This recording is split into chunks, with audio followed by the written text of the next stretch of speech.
Wanajubilee hamjambo? Wanajubilee hamjambo? Hebu tusalimiane, zile zetu za zamani za hewa ndizo hizo. Asante sana, asante sana, asante sana. Jubilee oye! Jubilee oye! Kenya oye! Asanteni sana, ubarikiwe. Tafadhali ni tuketi. Asante. Asante sana. Thank you. Asante sana, nimewashukuru sana. Thank you, thank you, thank you. Asante.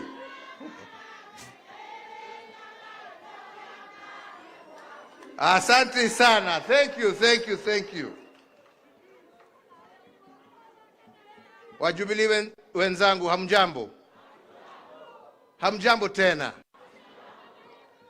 Wacha nianze kusema ya kwamba niko na furaha nyingi sana siku ya leo kuwa pamoja nanyi, na niwashukuru nyote ambao mmeweza kufika hapa.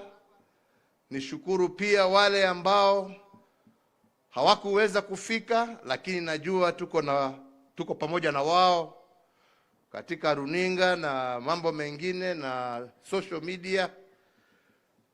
Na niseme naungana na vile ndugu yetu Secretary General amesema. Leo ni siku ya furaha. Leo ni siku ya furaha kwangu na kwa jamii yote ya Jubilee. Kwa sababu kwa muda mrefu tumezungushwa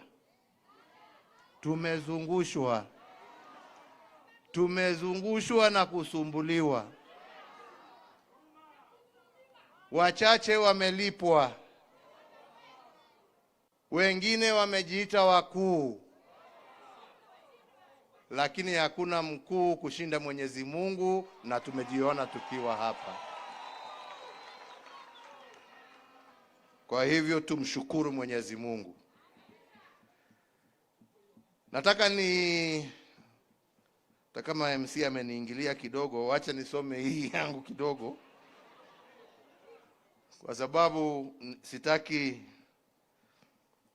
kuwa misquoted or misrepresented. Nataka niseme yale ambaye yako katika roho yangu, na ndio tuweze tujipange na tujue kutoka hapa kwenda mbele ni barabara gani ambaye tutaelekea. Si ni hivyo? So therefore, party members and my fellow Kenyans, today marks almost 3 years, as the Secretary General has just informed us, since we last gathered here at this very same venue and held our last National Delegates Conference. This is through no fault of my own, but as a direct result of devious machinations by those who wanted to falsely and forcefully take over this party. As we meet today, I wish to take this very early opportunity to thank all those loyal party members, the many lawyers and Kenyans of goodwill who have ensured that once again we are able to meet and restart our journey forward again. Asanteni sana. Politics, as we have seen, is about many things.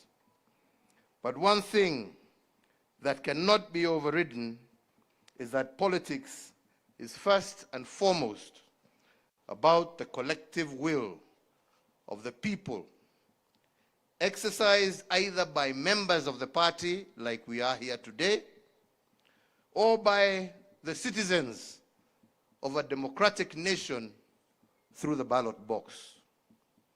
So it is my hope that from today we shall see the end of machinations and the start of a democratic process, because it is the people who will decide.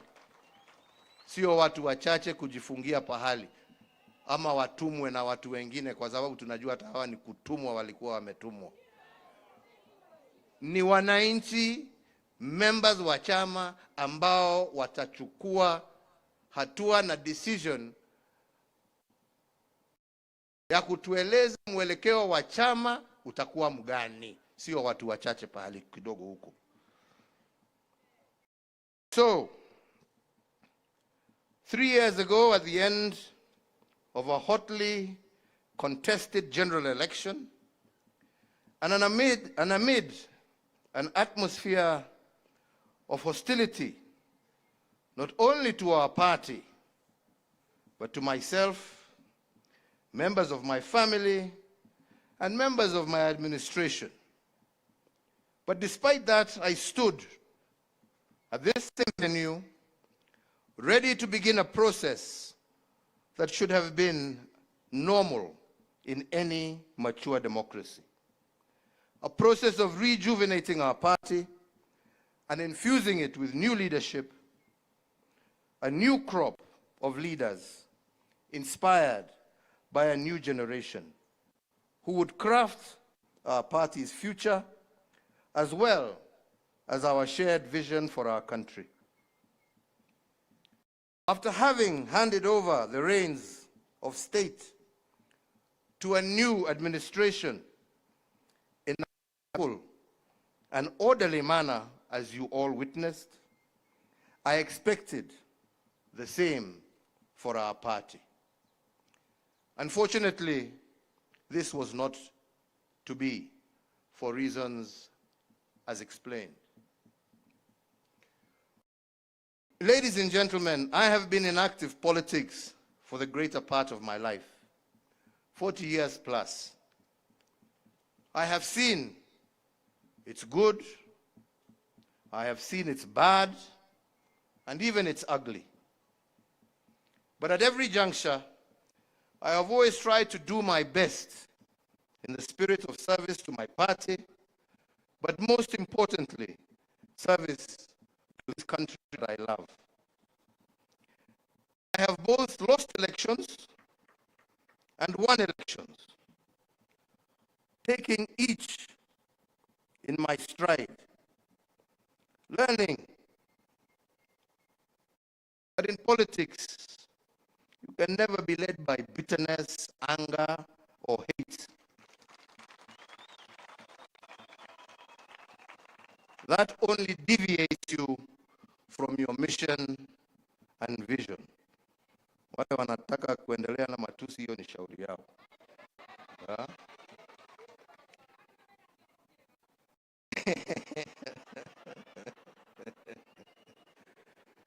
Sisi hatuna chuki na mtu, tunapenda nchi yetu. I have had my fair share of successes as well as challenges. But the truth of the matter is that none of this would have been possible if I myself, at an early age, had not been given the opportunity and support to take up various leadership positions in our country. As a party, under my administration, under my leadership, and courtesy of the Kenyan electorate, we have been a governing party for approximately 10 out of our country's 60-odd years of life since independence. Looking back, there are things we can be proud of, and admittedly, there are things that we could also have done better. As a party, we can say with pride that it was our administration that oversaw the implementation of a new constitutional order, and we did so within the stipulated timelines. As a party, we can say that we left behind a more connected country than we found it. We doubled the number of tarred roads, increased electricity connections from 35% of our population that we found to over 70%. We began the process of modifying dilapidated colonial infrastructure with the introduction of the SGR, the development of Lamu Port, the revival of Kisumu Port, amongst many others. In health, our Linda Mama, the removal of maternity fees in our health centers gave and saw great improvement in maternal health and improved child mortality rates. Our management equipment services saw medical equipment such as dialysis machines, scanning machines, laboratories, and other equipment become available to distant corners of our country, with counties like Mandera being able to carry out cesarean sections and other such operations for the first time since independence. In education, we restored the sanctity of our exams. We maintained the free primary education that we inherited from President Kibaki. We expanded the free day secondary education and reduced the burden of healthcare for our parents with the introduction of EduAfia for our students. In security, despite initial challenges, we invested heavily in our infrastructure, security infrastructure. We restructured our security organs and deepened an interagency approach, thereby ensuring that our security agencies were better able to handle both domestic and external threats. This machine that we built, however, was not to be used and designed to face its own citizens, and it is not supposed to have been a source of fear and conflict with our citizens. Ilikuwa ya kulinda wananchi, sio kuumiza wananchi.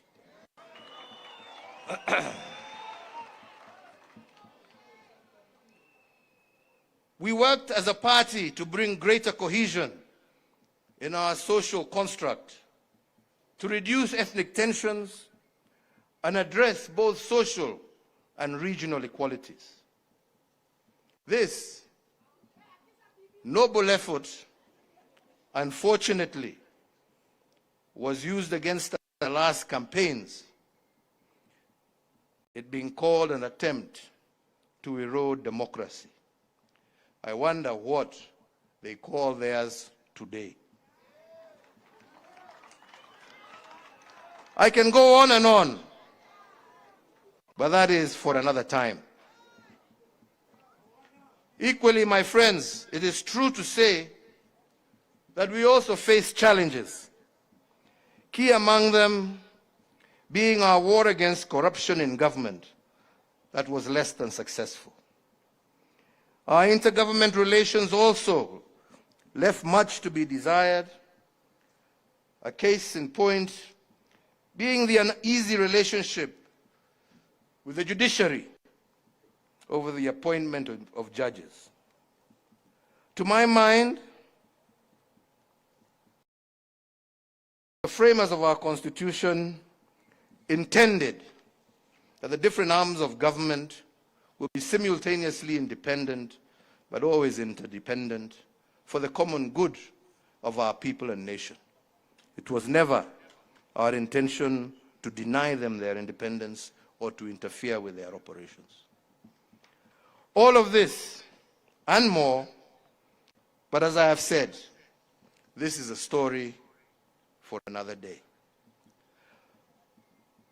So therefore now, we need to ask ourselves, where are we and where do we want to go? Ladies and gentlemen, over the years as a leader, some things have become apparent and clear to me. That you succeed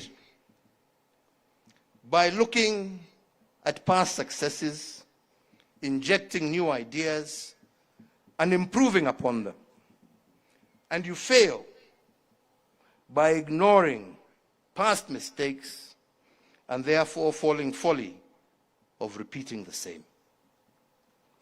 This, while always having an open mind and a listening ear, even to those you disagree with, and especially to the voices of our younger generations. For in a world that is ever evolving as fast as it is with such insights that it is then that such insights become crucial for true transformation to occur.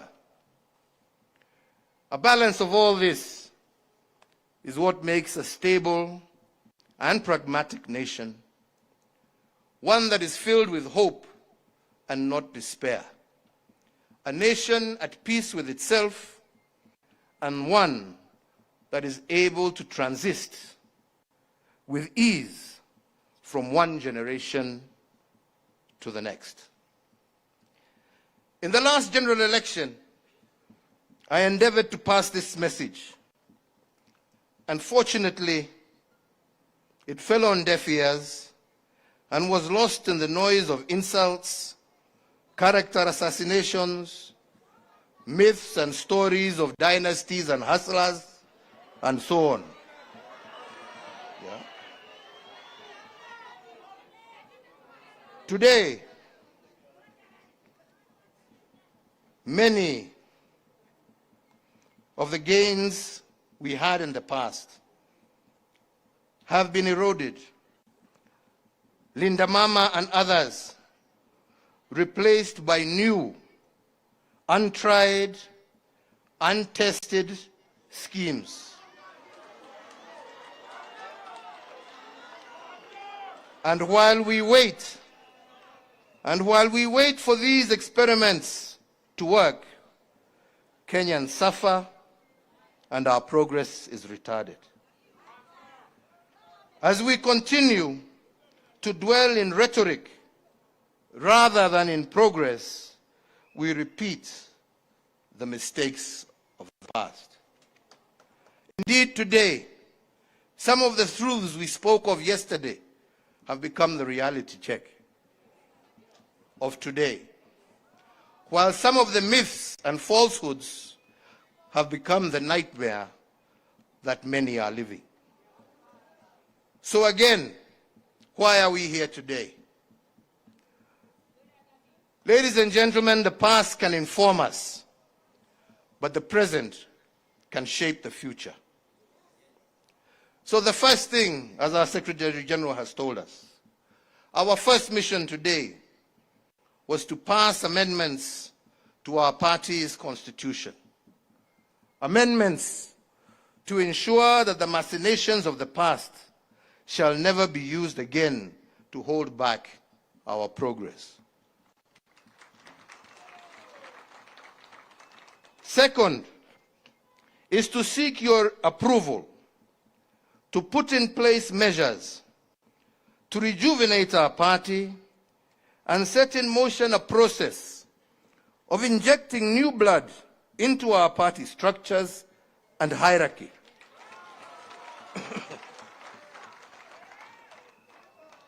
Men and women, especially the young, and when I say the young, I am not just saying young in body, we also want young in mind and spirit.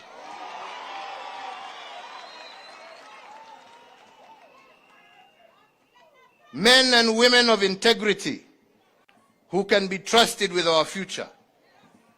Men and women who have the courage to fight for what is right and just. Men and women with the patience to listen to those whom they wish to lead. Men and women with compassion for their fellow citizens. Men and women of wisdom, not pride. Men and women who know as human beings they can make mistakes, but stand ready to correct them.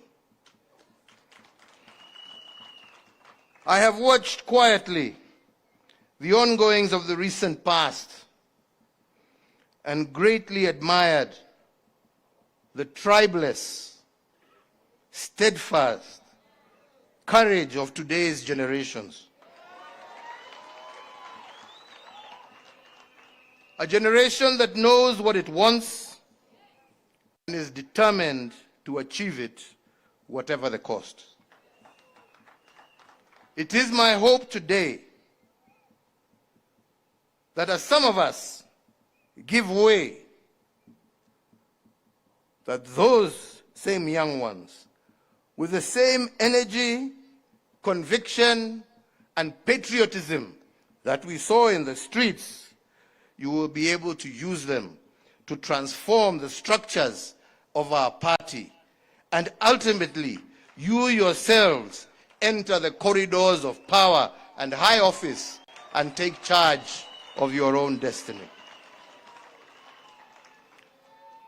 You know what you want.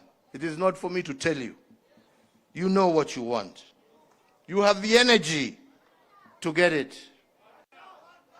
And time is on your side. Musibaki nyuma. In the next few weeks, we shall be rolling out our recruitment strategy across the country.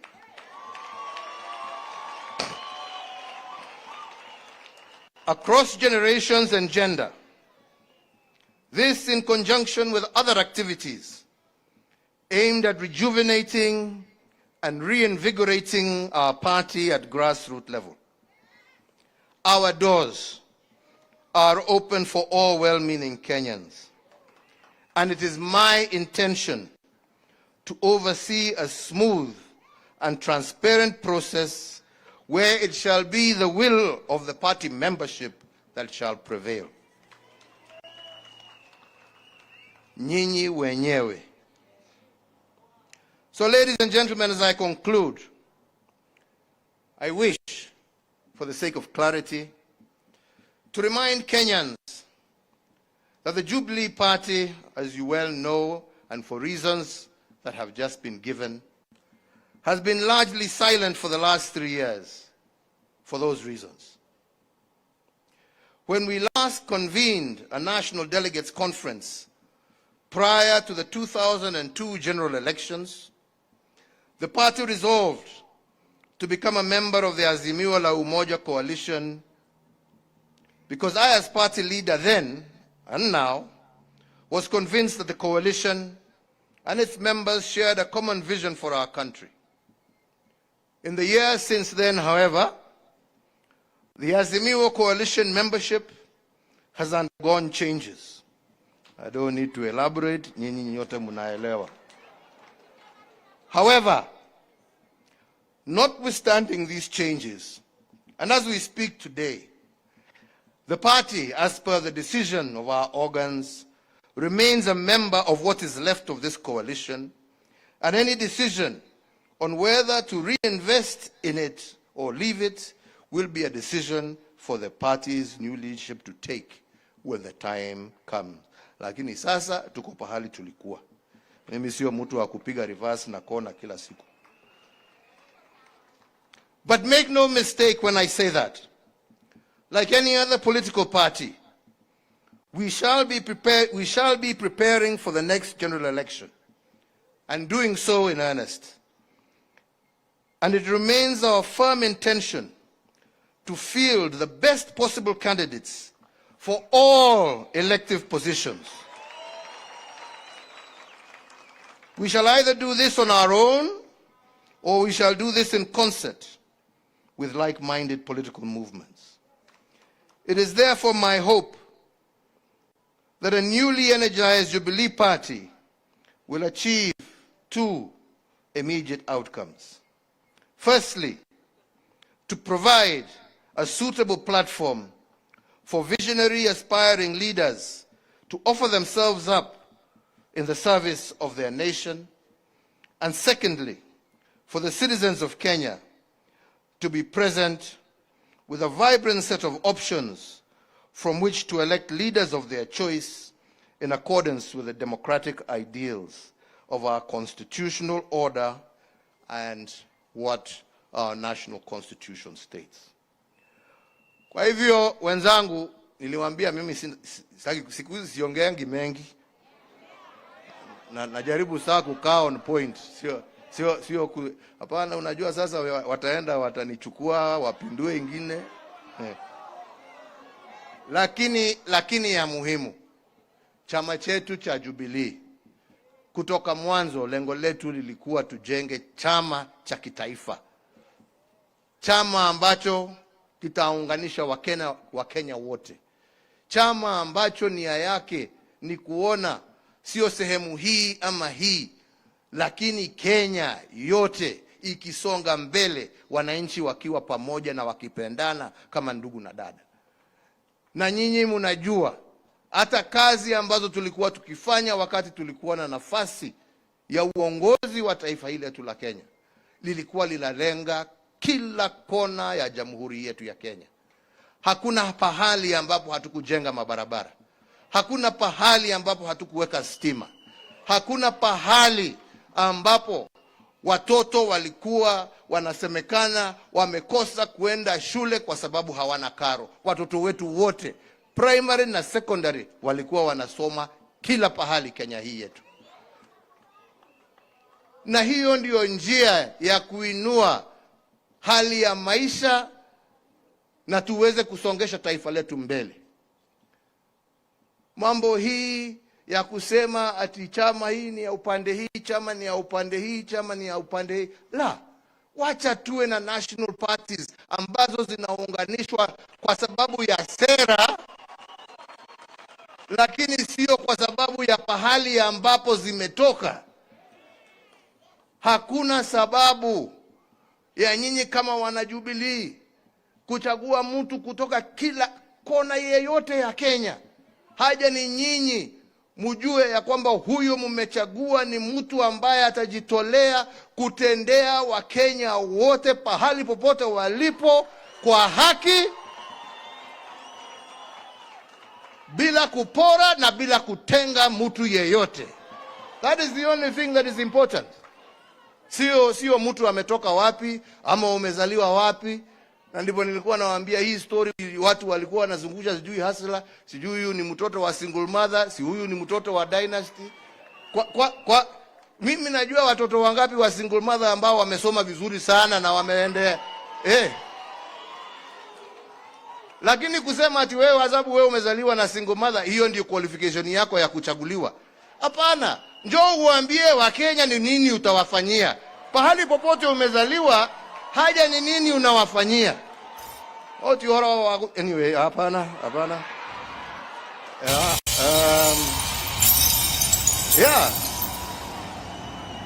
Kila mtoto, uwe umezaliwa kwa nyumba ya matope, uwe umezaliwa kwa nyumba ya dhahabu, kila mtu ako na nafasi ya kuongoza taifa hili letu la Kenya. Haja ni apatiwe nafasi. Na tunataka sisi iwe chama chetu cha Jubilee ndicho kitapatia Wakenya wote bila kubagua nafasi ya uongozi katika taifa letu la Kenya. Na hiyo ndiyo lengo letu. Na hiyo ndiyo nimesema, na nitahakikisha mimi nimesimamia hiyo process mpaka mwisho. Na ndio zile shida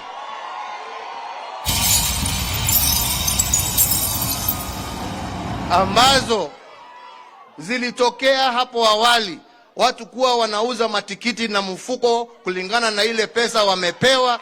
Hiyo system imeisha. Transparency itakuweko in all the processes that we shall follow. Na mtu kama ni kiti unataka, wenye viti ni hawa, waongeleshe na waongeleshe vizuri. Ama ni namna gani?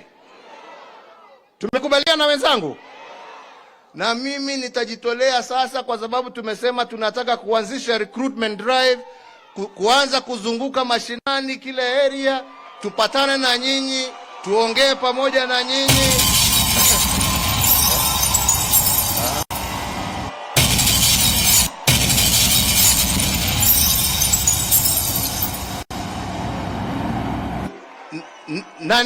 na ndio pamoja tujue mwelekeo wa kesho. Tumekubaliana wenzangu? Sisi tuwe watu wa amani. Sisi tusiwe watu wa kuchafua na maneno ambaye hayastahili. Sisi tusiwe watu ya matusi. Sisi tuwe watu wa kueneza upendo, amani na maendeleo katika taifa letu la Kenya. Na najua tukiwa hivyo, tukiungana na wengine, Mungu ndio anajua barabara ambayo ametupangia tukielekea huko mbele. Kwa hayo machache na mengi, mimi nasema Mungu awabariki, Mungu awalinde, Mungu alinde chama chetu, Mungu alinde wananchi na nchi yetu ya Kenya.